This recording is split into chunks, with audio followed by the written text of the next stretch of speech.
തിരുവിതാംകൂർ ദേവസ്വം ക്ഷേത്രങ്ങളിലെ സ്വർണം റിസർവ് ബാങ്കിന്റെ നിക്ഷേപ പദ്ധതിയിലേക്ക് മാറ്റുന്നതിൽ എതിർപ്പുമായി ക്ഷേത്ര സംരക്ഷണ സമിതി.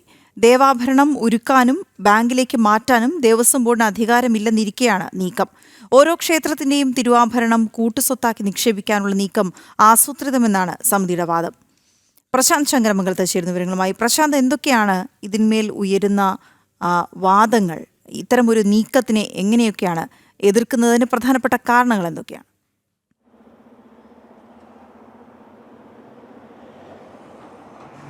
ഇവിടെ തിരുവിതാംകൂർ ദേവസ്വം ബോർഡിന് കീഴിലുള്ള വിവിധ ക്ഷേത്രങ്ങളിൽ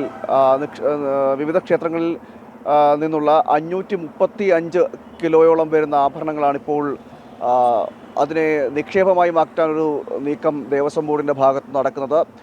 ഇതിന് ഹൈക്കോടതിയുടെ ഒരു അനുമതിയും ഹൈക്കോടതി ദേവസ്വം ബോർഡ് ബെഞ്ചും ഇതിനൊരു അനുമതി നൽകിയെന്നാണ് ക്ഷേത്ര സംരക്ഷണ സമിതി പറയുന്നത്. അതുകൊണ്ട് തന്നെ ഇത് ഭക്തരോടുള്ളൊരു വെല്ലുവിളി, അതായത് ഭക്തരുടെ അഭിപ്രായം മനസ്സിലാക്കാതെ കേൾക്കാതെയാണ് ഇത്തരമൊരു നീക്കം നടക്കുന്നതെന്നാണ് ഇപ്പോൾ ക്ഷേത്ര സംരക്ഷണ സമിതി പറയുന്നത്. കാരണം ഇതിൽ അങ്ങനൊരു കൂടിയാലോചന ക്ഷേത്ര സംഘടനകളുമായിട്ടോ അല്ലെങ്കിൽ ഭക്തരുമായിട്ടോ അല്ലെങ്കിൽ ഭക്തരുടെ സംഘടനകളുമായിട്ടോ ഒന്നും ഒരു കൂടിയാലോചനകൾ ഇതുമായി ബന്ധപ്പെട്ട് നടത്തിയിട്ടില്ല. അത് ഭക്തരോടുള്ള വെല്ലുവിളി എന്ന് മാത്രമല്ല, ഒരു ആചാര ലംഘനം എന്ന നിലയിൽ തന്നെയാണ് അദ്ദേഹം പറയുന്നത്.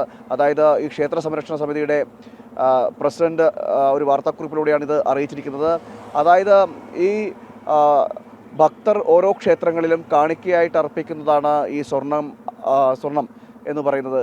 വിവിധ അവരുടെ ഒരു അഭീഷ്ടസിദ്ധി അടക്കമുള്ള കാര്യങ്ങൾക്കായിട്ട് കാണിക്കയായും നേർച്ചയായും ഒക്കെ എത്തുന്ന സ്വർണ്ണമാണ്. ആ സ്വർണം ഇത്തരത്തിൽ ഒരു ചിലവാക്കാൻ അല്ലെങ്കിൽ ഇത്തരം രീതിയിലൂടെ അതിനെ ഉരുക്കിയോ അല്ലെങ്കിൽ മറ്റു രീതിയിലോ നശിപ്പിക്കാൻ പാടുള്ളതല്ല. അത് ഒരു ക്ഷേത്ര സംസ്കാരത്തിനും ഭക്തരോടുമൊക്കെ ഉള്ളൊരു വെല്ലുവിളിയാണ്. അതുകൊണ്ട് തന്നെ ഈ നീക്കത്തിൽ നിന്ന് പിന്മാറണം എന്നാണ് ഇപ്പോൾ ക്ഷേത്ര സംരക്ഷണ സമിതി ആവശ്യപ്പെടുന്നത്.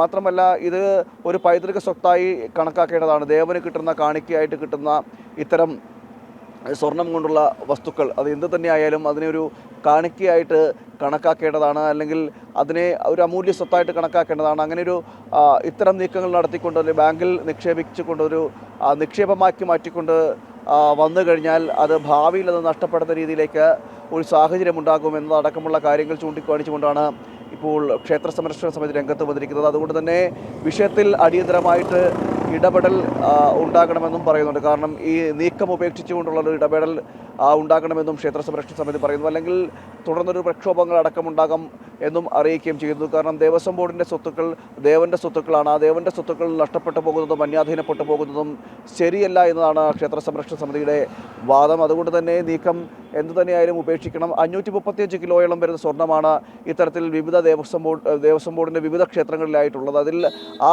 ആ സ്വർണ്ണമാണിപ്പോൾ ബാങ്കിലേക്ക് മാറ്റിക്കൊണ്ട് അതിനെ നിക്ഷേപമാക്കി മാറ്റുവാനൊരു നീക്കം ദേവസ്വം ബോർഡിൻ്റെ ഭാഗത്ത് നടക്കുന്നത്. ഇതിനെതിരെയാണ് ഇപ്പോൾ ഈ ക്ഷേത്ര സംരക്ഷണ സമിതി ഒരു പ്രതിഷേധം അറിയിക്കുകയും ചെയ്തിരിക്കുന്നത്. നേരത്തെ അതിനൊരു കാരണം പറയുകയും ചെയ്തു. നേരത്തെ ഏറ്റുമാനൂർ ക്ഷേത്രത്തിലെ സ്വർണ്ണക്കുലയും സ്വർണ്ണച്ചേനയുമെല്ലാം ഈ സമാനമായ രീതിയിൽ നിക്ഷേപമാക്കി മാറ്റുവാൻ ഒരു നീക്കം നടത്തിയിരുന്നു. അങ്ങനെ ചെയ്തിരുന്നു. എന്നാൽ അതിനുശേഷം അത് നഷ്ടപ്പെട്ടു പോകുന്നൊരു സാഹചര്യമുണ്ടായി. അത് നഷ്ടപ്പെട്ടു പോവുകയും ഇത്തരം ഉരുക്കി മാറ്റുന്ന ഒരു സാഹചര്യമൊക്കെ ഉണ്ടായി എന്നും ക്ഷേത്ര സംരക്ഷണം പറയുന്നു. ഈ സമാനമായ രീതിയിൽ ഇത്തരം ഭക്തർ നൽകുന്ന കാണിക്കകൾ, അതായത് ചില വസ്തുക്കളായിട്ടായിരിക്കാം ഇതൊക്കെ സ്വർണത്തിൻ്റെ വസ്തുക്കളും അല്ലെങ്കിൽ എന്തെങ്കിലും മൂർത്തി രൂപങ്ങൾ ഇതൊക്കെയായിരിക്കും കാണിക്കയായി നൽകുന്നത്. അതൊക്കെ പൈതൃക സമ്പത്തായി പൈതൃക സ്വത്തായി സംരക്ഷിച്ചു വെക്കേണ്ടതാണ്. അങ്ങനെ സംരക്ഷിച്ചു വെക്കേണ്ട ഈ പൈതൃക സമ്പത്തുകളെ ഇത്തരം രീതിയിൽ അന്യാധീനപ്പെടുത്തുന്നത് നല്ലതല്ല. അത് ക്ഷേത്ര സംസ്കാരത്തിനും ക്ഷേത്രത്തിനും എതിരാണ്. അതോടൊപ്പം തന്നെ ഭക്തരോടുമുള്ളൊരു ഒരു എതിർപ്പ് കൂടിയാണ് എന്നുകൂടി ക്ഷേത്ര സംരക്ഷണ സമിതി പറയുന്നത്. അതുകൊണ്ട് തന്നെ ശക്തമായിട്ടുള്ള രീതിയിൽ പ്രതിഷേധങ്ങളുണ്ടാവും. തുടർന്നും ഈ നീക്കം ഈ നീക്കം ഉപേക്ഷിക്കാൻ തയ്യാറായില്ലെങ്കിൽ തുടർന്നും സമരങ്ങൾ അല്ലെങ്കിൽ പ്രതിഷേധങ്ങൾ ക്ഷേത്ര സംരക്ഷണ ഭാഗത്തുമുണ്ടാകുകയും ചെയ്യുന്നു. ഇത് ഒരിക്കലും അംഗീകരിക്കുവാൻ കഴിയുന്നതല്ല എന്നും അറിയിക്കുകയും ചെയ്യുന്നു. വിവിധ ക്ഷേത്രങ്ങളിൽ നിന്നുള്ള 535 കിലോയോളം വരുന്ന സ്വർണ്ണമാണിപ്പോൾ നിക്ഷേപമാക്കി മാറ്റുവാൻ ദേവസ്വം ബോർഡിൻ്റെ ഭാഗത്തൊരു നീക്കം നടത്തിയിരിക്കുന്നത്. ഇതിൽ ആണ് ഇപ്പോൾ ഒരു വിവാദമായിരിക്കുകയും ചെയ്യുന്നത്. ഭക്തരോടുകൂടിയോ അല്ലെങ്കിൽ മറ്റ് സംഘടനകളോടുകൂടിയോ ഒരു കൂടിയാലോചന നടത്തുവാൻ തയ്യാറായില്ല. ഏകപക്ഷീയമായ രീതിയിലൊരു സമീപനം, ഏകപക്ഷീയമായ രീതിയിലാണ് ഈ നീക്കം നടത്തിയതും അതിലൊരു രഹസ്യാത്മക സ്വഭാവം ഉണ്ട് എന്നടക്കം പറയുകയും ചെയ്തിട്ടുണ്ട്. അങ്ങനെ ഒരു ഇത്തരം രീതിയിൽ നടത്തുന്ന ഒരു സമീപനം അത് ഭക്തരോടുള്ള വെല്ലുവിളിയാണെന്നും ക്ഷേത്ര സമിതി പറയുകയും ചെയ്തു. ഏകപക്ഷീയമായ ഒരു തീരുമാനമെടുക്കാൻ ദേവസ്വം ബോർഡിന് സാധിക്കില്ല. ഭക്തരുമായി കൂടിയാലോചനകൾ നടത്തണം. കൂടിയാലോചനകൾ നടത്തിക്കൊണ്ട് മാത്രമേ ഇതിലൊരു തീരുമാനത്തിലേക്ക് എത്താൻ പാടുള്ളൂ. അതുകൊണ്ട് തന്നെ ഒരു പുനർചിന്തനം ഈ വിഷയത്തിൽ വേണമെന്നൊരു ആവശ്യവും ക്ഷേത്ര സംരക്ഷണ സമിതി മുന്നോട്ട് വയ്ക്കുന്നുണ്ട്. വീണ. ഓക്കെ, ശരി പ്രശാന്ത്.